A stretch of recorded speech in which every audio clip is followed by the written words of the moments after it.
According to local authorities, 5 people were injured from 2 residences next to the collapsed building in the central La Plaine district. However, between 4 to 12 people are believed to be trapped under the rubble. Gérald Darmanin, the French Interior Minister, said it could take several hours to rescue potential survivors as the fire is still ablaze. Footage showed the streets around the collapsed building cordoned off as dust and smoke choked the area. Emergency crews were seen working their way through the debris, with more than 100 firefighters on scene. Lionel Mathieu, commander of the Marseille Marine firefighters, said the blaze conditions made the search difficult. Mathieu said, "We are trying to speed up the search and rescue operations because time is of essence.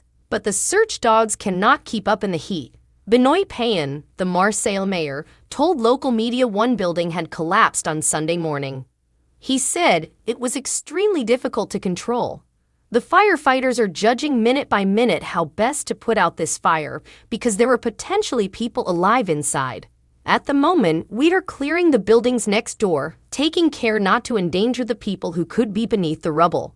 We have to be prepared to have victims in this terrible tragedy. More than 32 surrounding buildings have been affected and 163 residents have been evacuated. All evacuees were moved to schools and nurseries close by.